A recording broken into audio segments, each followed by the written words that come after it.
ऐसी लगी सब कुछ आ रहा है।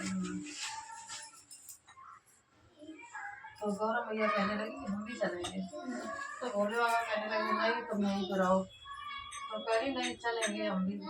तो गौरव भैया और भोले बाबा चल दिए।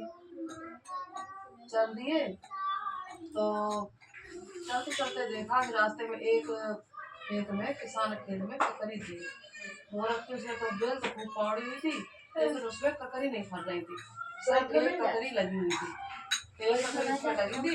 तो गौरव भैया कहने लगी भोले बाबा कि देखो कितनी अच्छी ककरी लगी, कितनी सुंदर लग रही है। तो भोले बाबा कहने लगे कि नहीं तोड़ना मत। तो बोली ठीक है। तो जब भोले बाबा थोड़े आगे हुए तो गौरव भैया का मन नहीं माना, तो लेकिन ककरी खाने के लिए उन्हें कुछ से तोड़ ली, कुर खाने लगी। जब खाने लगी तो भोले बाबा ने पीछे मुड़ के कहा कि अरे गौरव भैया हमने तुमसे मना किया था, तो माना नहीं, तुमने फिर भी तोड़ ली। तो अब तुमने अब तोड़ी है, किसी चीज बगैर पूछे बताए नहीं लेनी चाहिए तुमने ली, अब तुम्हें इसका हर्जाना भरना पड़ेगा। बोली कि क्या बताओ। बोले कि ऐसा है अब तुम्हें 12 साल तक उस किसान के घर में रहना पड़ेगा, काम करना पड़ेगा। तो भोले बाबा ने गौरव भैया को छोड़ दिया। अब गौरव भैया थी छोटी सी लड़की कन्या बन के, और उसका दरवाजा पीटने लगी जाके किसान का। तो उसकी किसान की पत्नी ने दरवाजा खोला तो देखा कि एक कन्या खड़ी बाहर, तो रो रही है, नाक चू रही, थूक लार सब टपक रहा, कह रही कि कहाँ बेटी कहाँ से आई। मेरे कोई भी नहीं है, माँ बाप कोई भी नहीं है, हम अकेले, हमें रख लो अपने घर पे, हमें भूख लगी है। अब किसान की पत्नी ने खाना ना दिया, घर में रख दिया। अब किसान आया तो उसके पहले से 4-5 लड़कियां थी, तो कहने लगी कि देखो ये भूखी है बेचारी, ऐसे ऐसे कह रही कोई भी नहीं है मेरे। तो किसान कहने लगा कोई बात नहीं, जब अपनी 4-5 बेटियां वो खा रही है तो ये भी खाती रहेगी साथ में।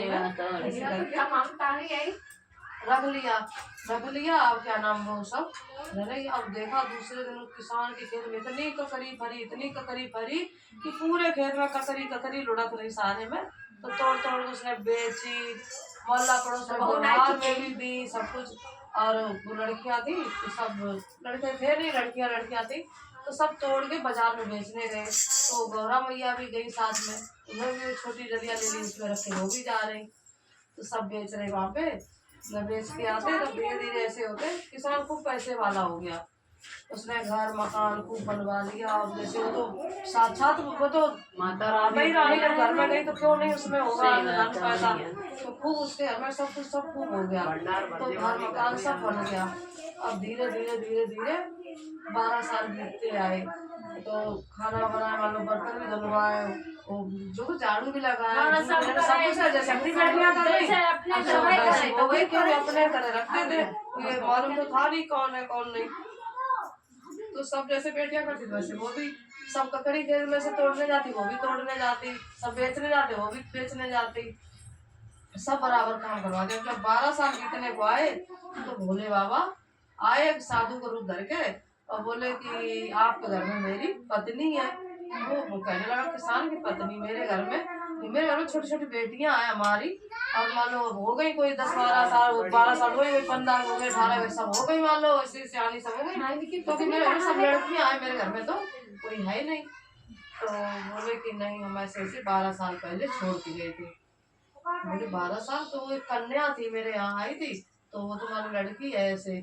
तब वो गौरा भैया ने जैसी सुनी आवाज, गौरा भैया एकदम अपने असली रूम में आ गई। अब वो किसान की पत्नी ने जैसे ही देखा तो वो पैरों से गिर पड़े और कहने लगे हे मैया माता, हमने तुमसे अनजाने में बर्तन भी जूठे धुलवाए, झाड़ू पोछा करवाया, सब कुछ करवाया, सारा कुछ, तो आशीर्वाद दे के माता चली गई कि वो तो अनजाने में करवाया तुमने।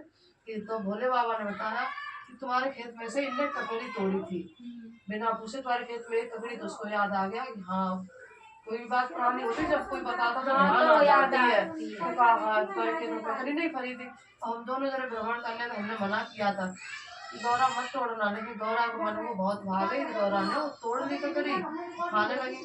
तो इसलिए हमने कहा तुम्हें हर्जाना भरना पड़ेगा, तुम 12 साल के लिए छोड़ गए थे हम। बस गौरा के अपने असली रूम में आई, भोले बाबा लगा के लेके चले गए। बोलो भोले बाबा की जय। भूल चूक बाबा माफ करियो, कुछ लोग याद ध्यान नहीं याद का